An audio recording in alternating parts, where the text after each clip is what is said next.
Orange with a 3-0 victory with Quest Rogue over Just Sayin, proving that Quest Rogue is a deck that needs to be feared and even more respected when taking the ban strategy into consideration in this event. My name's Cora Georgiou. Joining me for our final match of the day, we have Firebat back on the desk again. Anything surprise you about that last one, or pretty much just a Quest Rogue slaughterfest?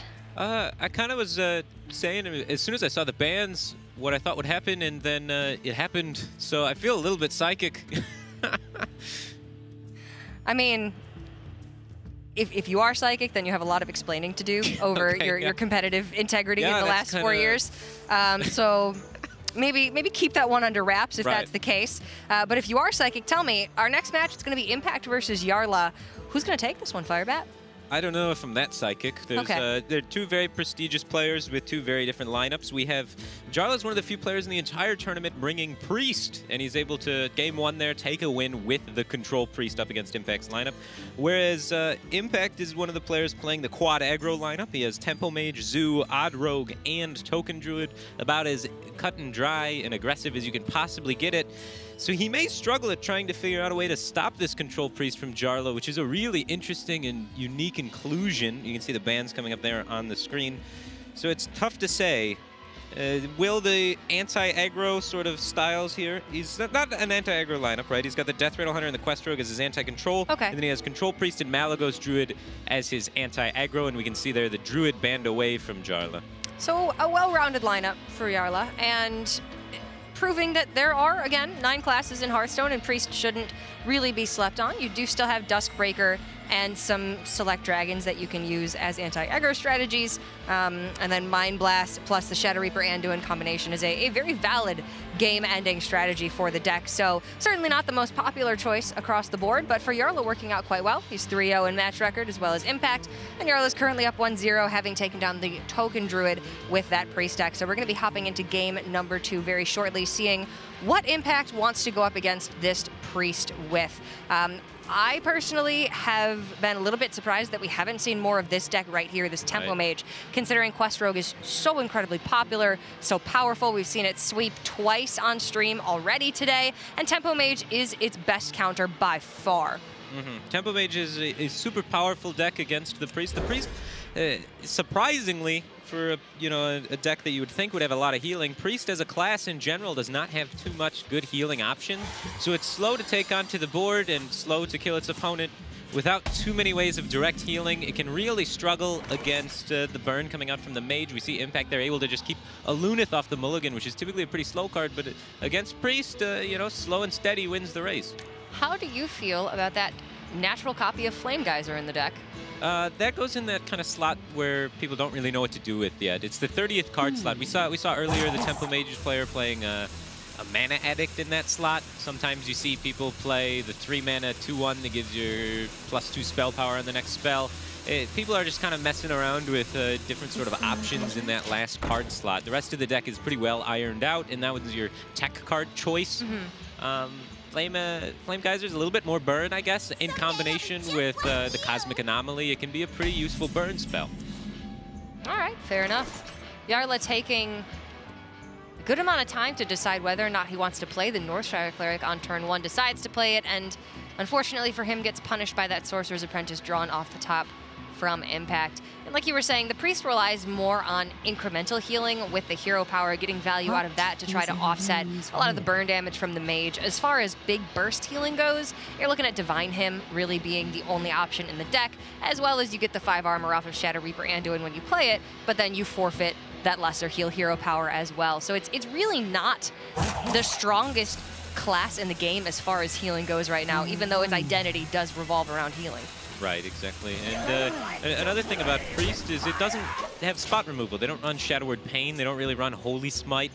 Priest relies on letting the opponent build the board and then blowing it all up with something like a Duskbreaker or a Psychic Scream or what have you, which it doesn't work against Mage. Mage needs 1 or 2 minions to stick, and then they're able to really punish you. They don't run too many minions in the deck, but all the minions they run, if you let them live, they're going to be able to punish you with them very severely. So it just... Priest's whole game plan does not play into that at all. Impact feeling pretty smart right now for putting that Flame Geyser in his deck. No kidding. Looking very powerful there, and does opt to go with the explosive runes over the Arcanologist to try to offset any other minion that could be played this turn to potentially kill that Sorcerer's Apprentice. If Jarla had, say, Pyro Power Word Shield, now suddenly the Pyro's dead. Exactly, it's able to protect it from that. And, you know, threatens to push face damage going forward. And unfortunately for Jarla, he really doesn't have anything going on. He's got the option here to, you know, check for Counterspell with the coin if he wants to, or he has the option to just kind of jam the Shadow Visions out there, start looking for maybe those Divine Hymns. But, you know, just healing's not going to do the trick. He needs to win back the board somehow. He goes to test for Counterspell there. He wants the coin, he wants the Shadow Visions, so he opts to throw away potentially the Mind Blast into a Counterspell.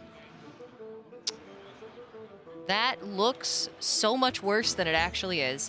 But when you really think about this matchup, Mind Blast is the most important card in the deck against control decks. Right, and it's pretty useless against aggressive decks. Your win condition is more so like just Primordial Drake winning the board, stabilizing your life total with Divine Hymns. So he opts to, you know, try and check for the counterspell like that because he doesn't really have anything else to do with that turn. He wants to save the Shadow Visions in his hand to potentially help him set up a Pyromancer in the future. It's just a really heavy, clunky hand that isn't doing much of anything. And he was forced to throw away that Pyro earlier because the Sorcerer's Apprentice is such a threat. Yeah.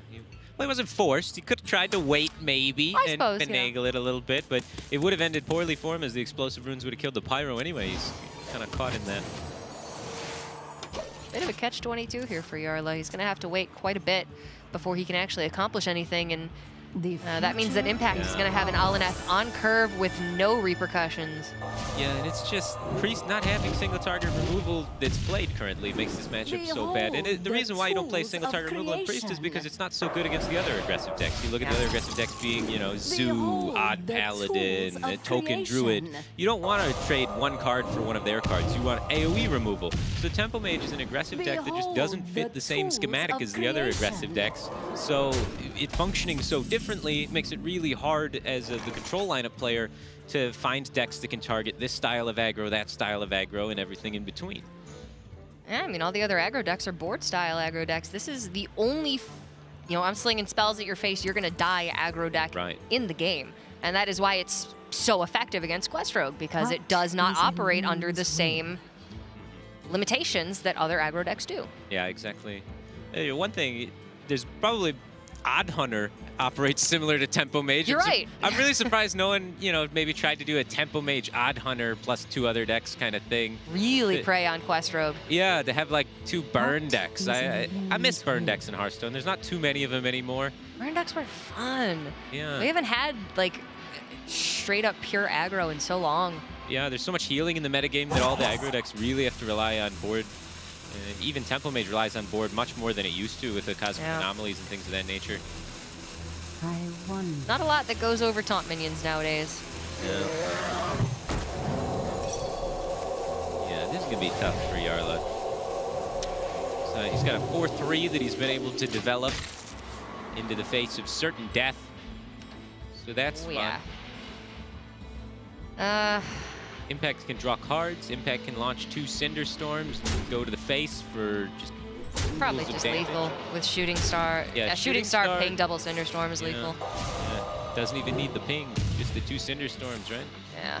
But yeah, that's going to close it out, and that's the expected result of this matchup. The Tempo Mage really preys on the Priest, so Jarla's going to have to come back with something to be able to take down this Tempo Mage. He has Quest Rogue in his lineup still, which is just awful against the Tempo Mage. You don't want to do that. Yeah, just the worst. And then he has Death Rattle Hunter, which is pretty close to 50-50, I'd say.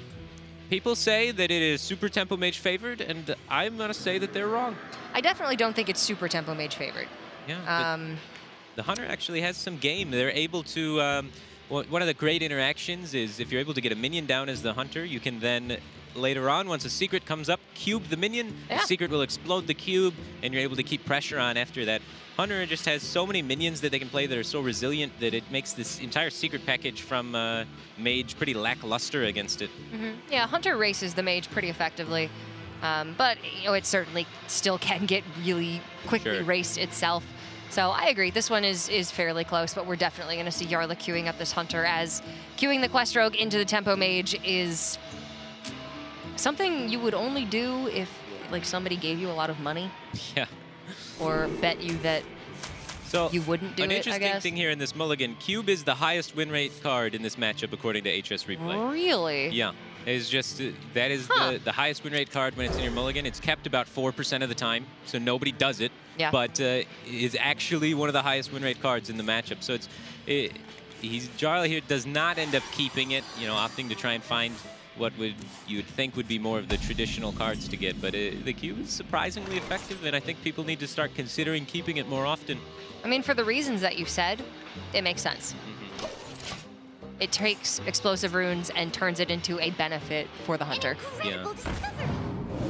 No Mana Worm from Impact, so we're going to have a fair game. Usually, you know, a Tempo Mage can get that Mana Worm on turn 1, run away with the game, and it's over. It's just donezo there. But we're not going to see that today. We are going to have a fair, playable game of Hearthstone. Hard to deal with the Mana Worm, no Arcane Shot, no Hunter's Mark early on, then that Mana Worm can just straight up kill you. Coin coming out. He's not going to be able to use that to stop Counterspell, but the reason being is he wants to be able to get this Terrasail Stalker on the egg. He's playing very quick and very aggressively.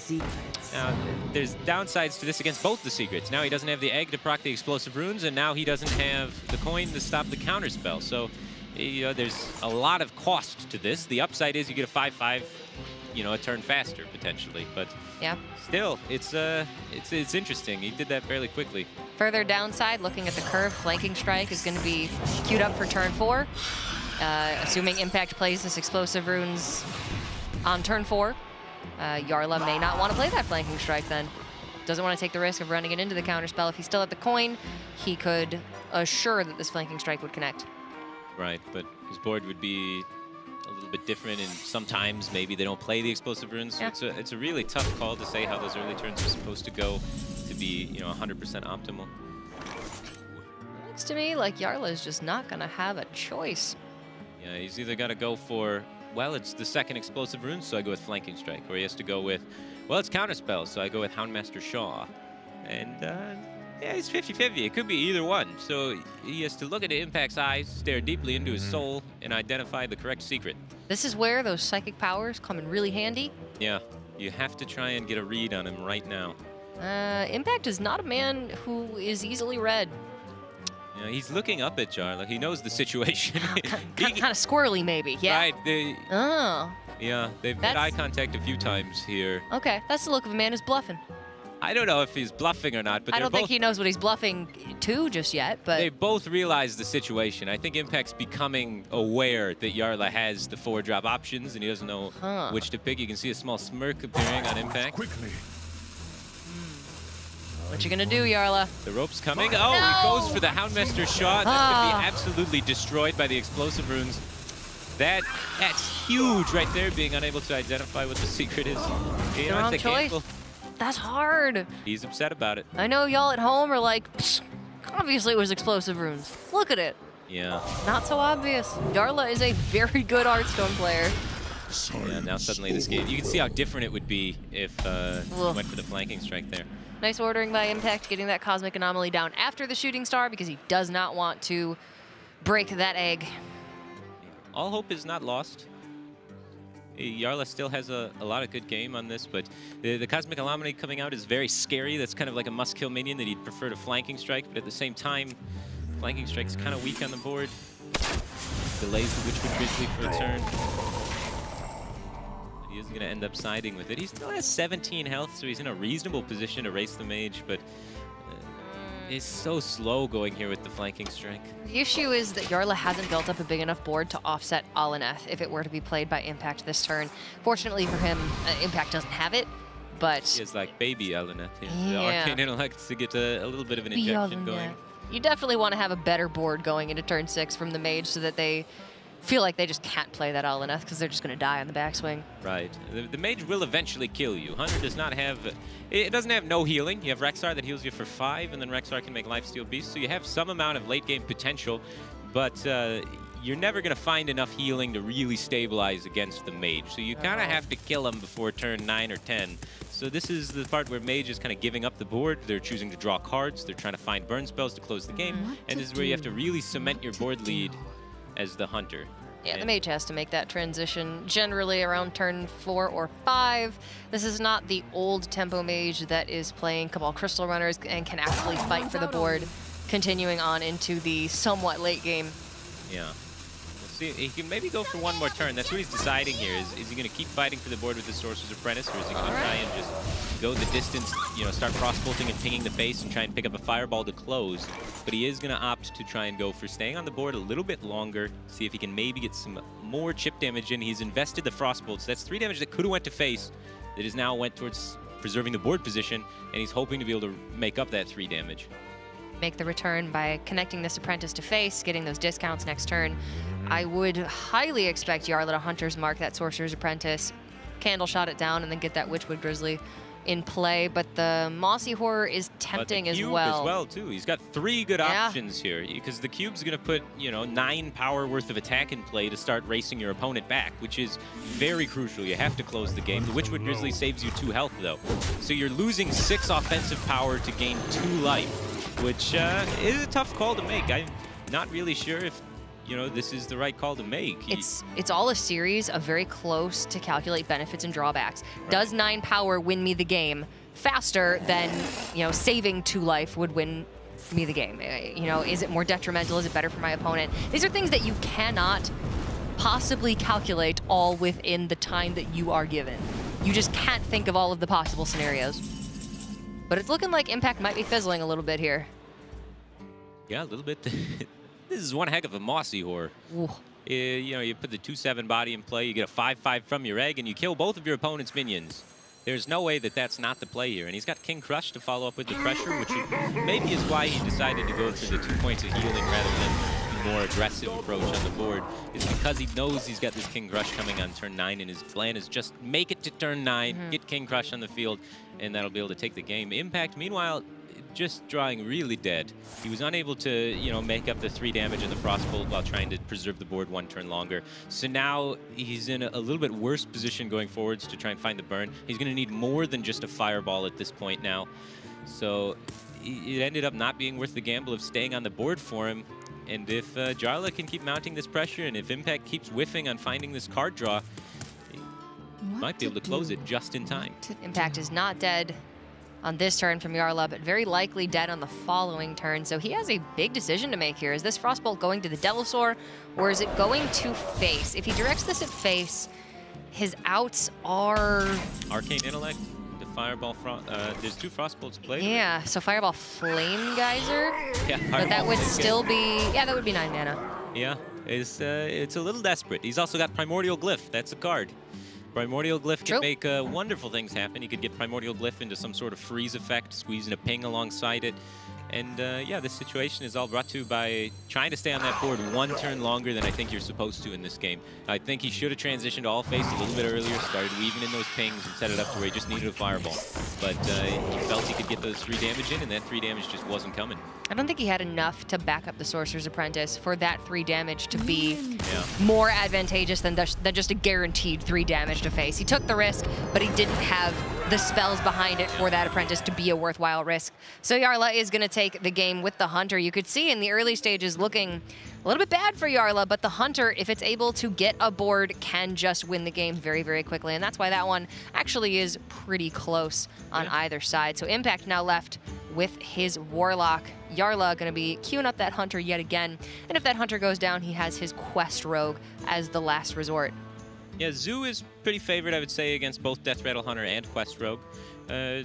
Not amazingly favored against Death Rattle Hunter. I believe Death Rattle Hunter is pretty close against Zoo. Stats, again, will tell you that Zoo just destroys Death Rattle Hunter, much like how Death Rattle Hunter apparently gets destroyed by Tempo Mage. But I don't agree with those statistics at all, and it's because in tournament play, things like what we just saw continually arise. Job's done. Well, with a hand that doesn't really get going until turn 4, it's a little slow. If Impact has anything that even resembles a threat in the first couple of turns, this could be really bad for Jarla. And we're seeing Cobalt Librarian, Impact can coin Fungal Enchanter and Happy Ghoul on turn 2. Jarla does have Katharina, which you may think is, wow, that card costs 8. Why would you want that against Zoo? When Katharina is one of the higher win rate cards against Zoo. If you're able to live long enough to play it, you've probably won the game.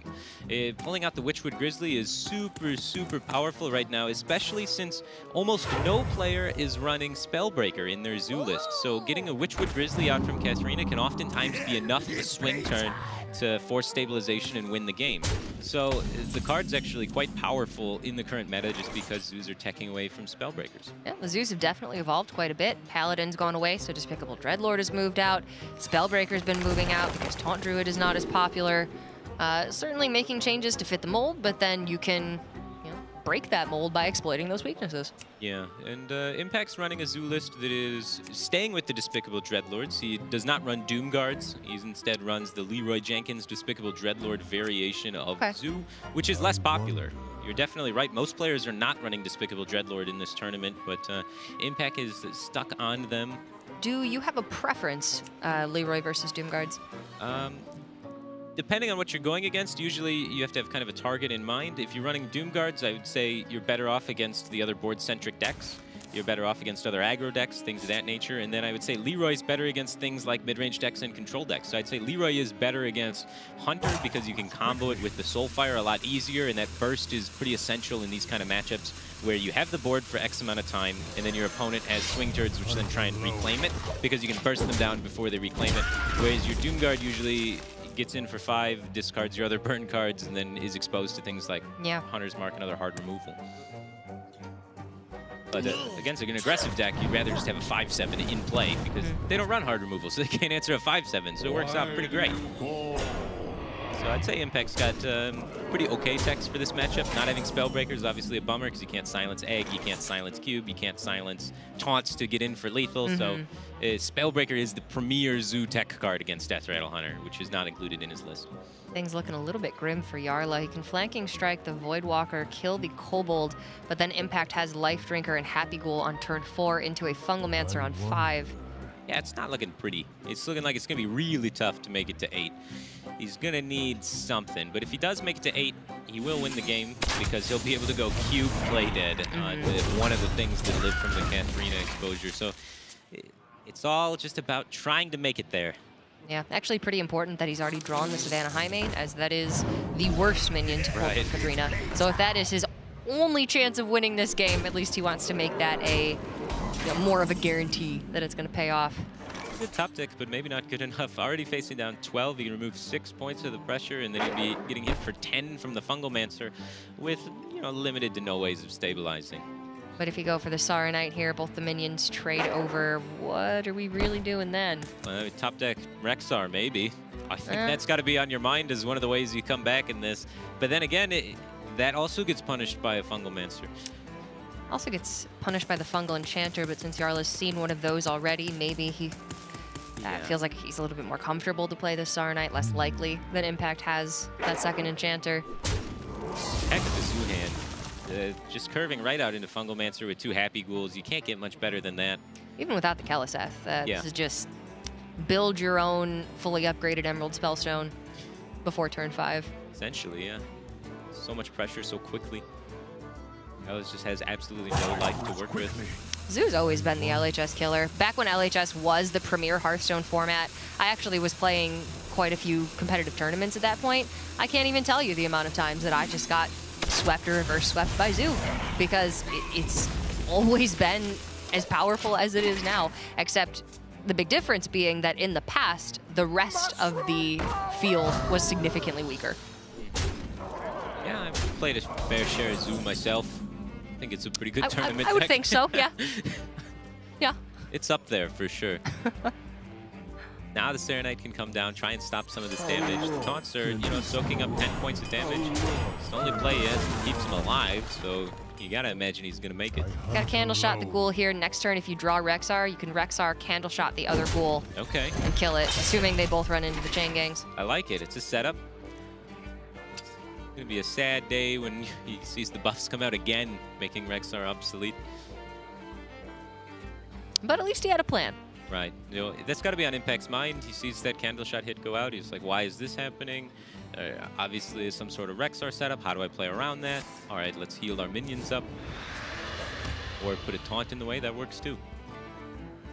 putting the chain gang to make it so that the 5-3 will live.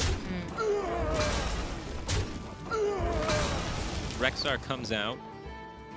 Chain gang makes more sense if Impact doesn't want to lose one of these ghouls to the wolf on board. Yeah. If Rexar comes out and he goes with Chain Gang, he'll only be able to push for 7 damage after the fact. If he goes with Flame Imp plus Fungal Enchanter, then he will still also only be able to push for... No, he'll be able to push for the 10 then. So, yeah, it's obviously just the Fungal Enchanter and the Flame Imp set up the lethal through Rexar. And that should be pretty much checkmate. Jarla needs to have something big here that I can't even think of right now.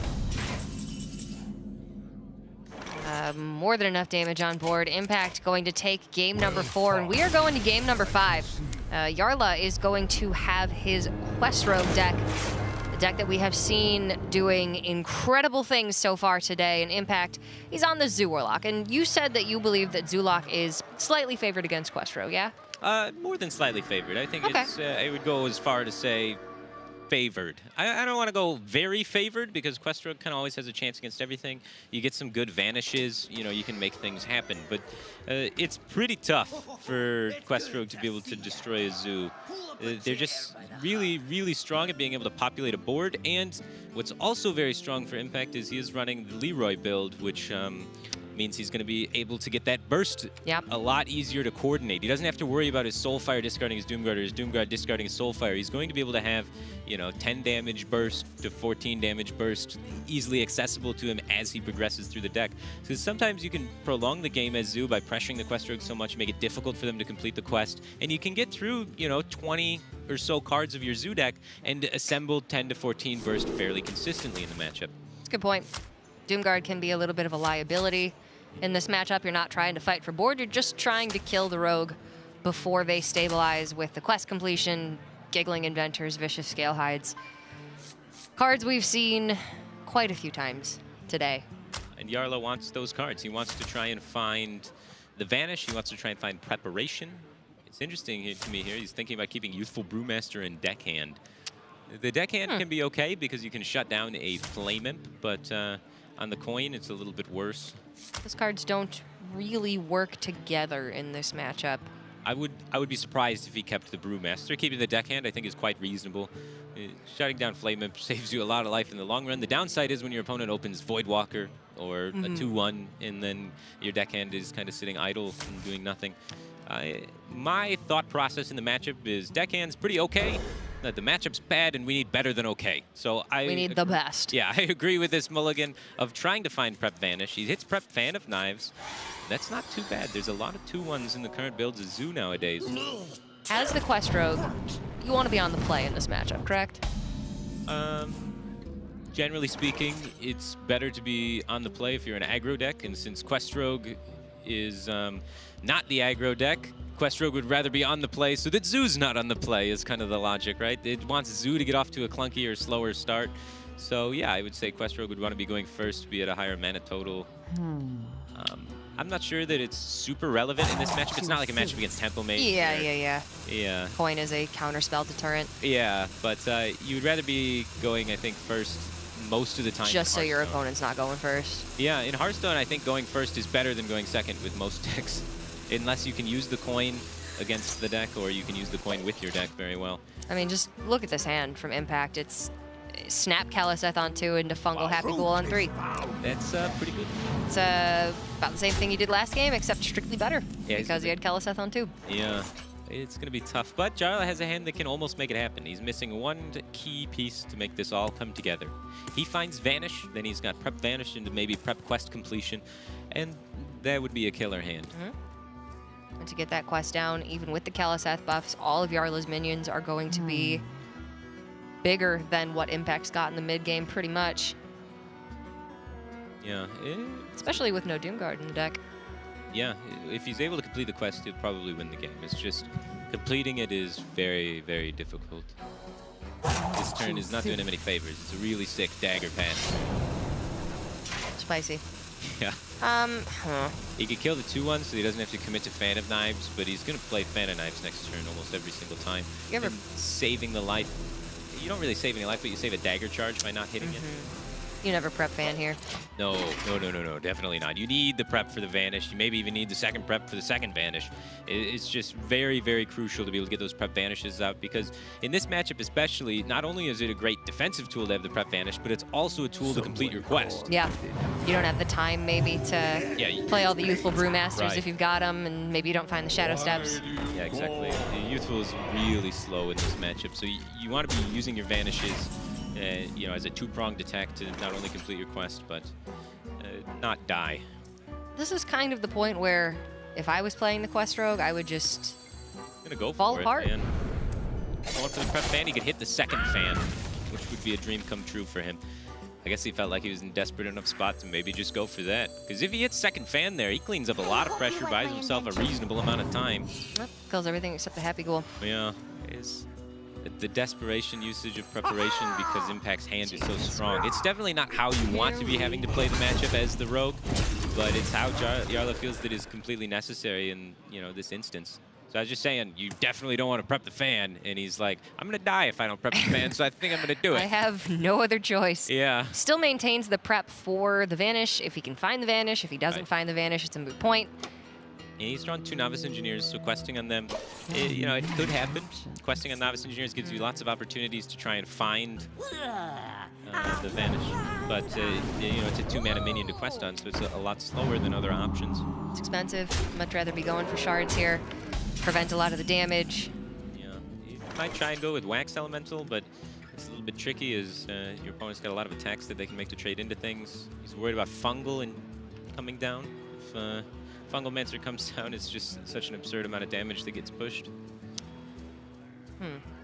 Wax, Zola, Coin Wax. If you kill off the Keleseth, the second Wax cannot be cleared on board, but it's just a turn for Impact to develop that Dreadlord really safely. And then Jarla's right back in the same spot he was, trying to find that Vanish. So can you afford to search for the Vanish this turn, or are you just dead then?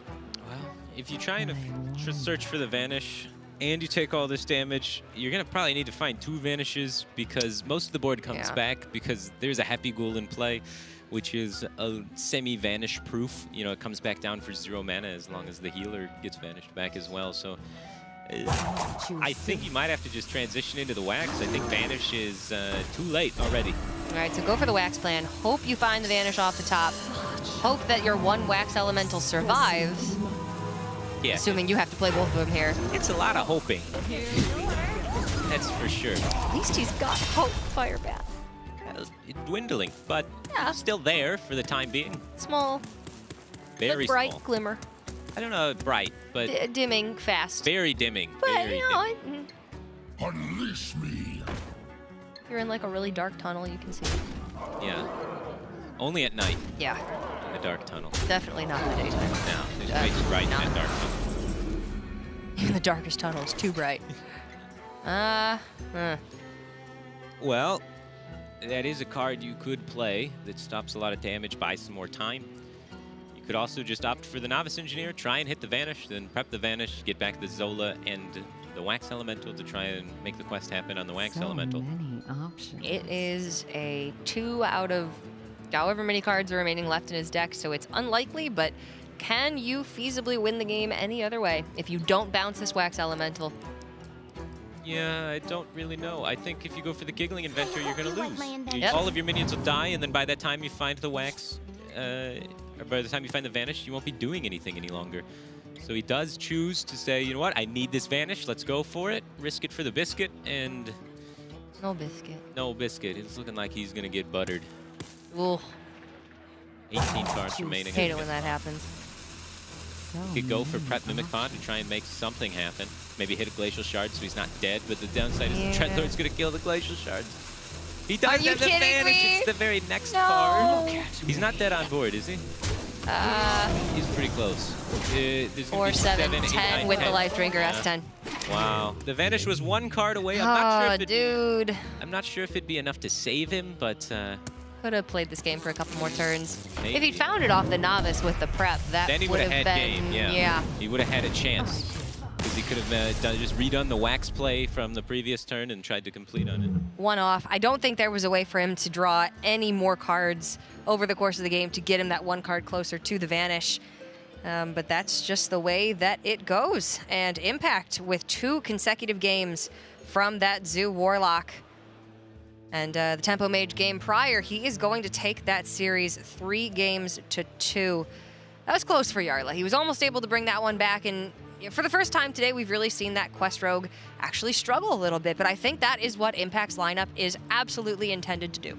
Yeah, it's all of the aggro decks, all of the strongest aggro decks probably in the field right now, and it's a well-balanced group of aggro decks. It is last year's standings. You don't have to win with every single deck. You just have to have one deck standing at the end. So it's really interesting to see, you know, you have the swarmy style aggro decks of the Zoo and Token Druid mixed with the burn style aggro decks of the Odd Rogue and the Tempo Mage. So you kind of have a well-balanced lineup. Even though they all have the same theme, they're doing it in different sort of ways, so it's not as counterable.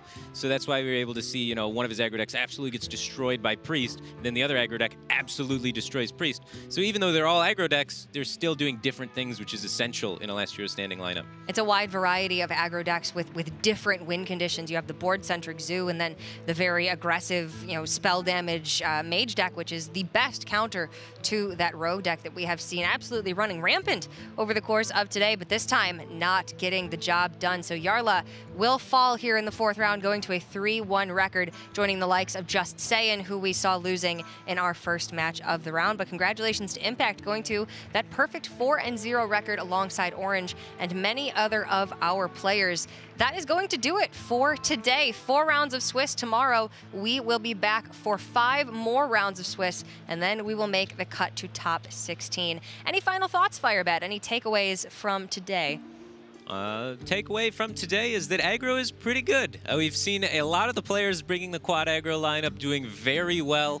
It makes a lot of sense to me that aggro is performing well.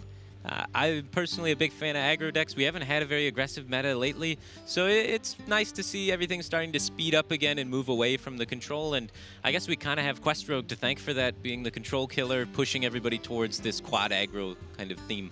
Yeah, the meta was very slow prior to Boomsday being released. We had a ton of diversity, but everything was, you know, pretty chugged along, but it got there eventually. It just took quite a while, and there was the potential with Odd Rogue being very popular for this tournament to be very slow. Fortunately, I think we did manage to avoid that. A lot of warriors being banned out as heavy aggro lineups being brought as a result, but we will find out more tomorrow when the best players truly can set themselves above the rest of the pack. That is going to be it for us today. Before we go, we want to give massive thanks to Corsair for sponsoring this event and making DreamHack possible this year. And also, of course, remember, if you want to upgrade your viewing experience, you can watch up to 8 simultaneous games at once through the use of Snipe. And of course, make sure you guys go ahead and check out the Asia Pacific playoffs happening right after this on twitch.tv/play Hearthstone. See a bunch of the best players in the world and find out what these tour stops are all leading up to. You want those HC points so you can qualify for playoffs, so you can get into a championship and ultimately end up at the World Championships. So make sure that you follow all of the action happening there at twitch.tv/play Hearthstone. But that's it for us today. We will be back tomorrow morning, same time, same place, from the production crew and all of the commentators. Thank you all so much and have a great night.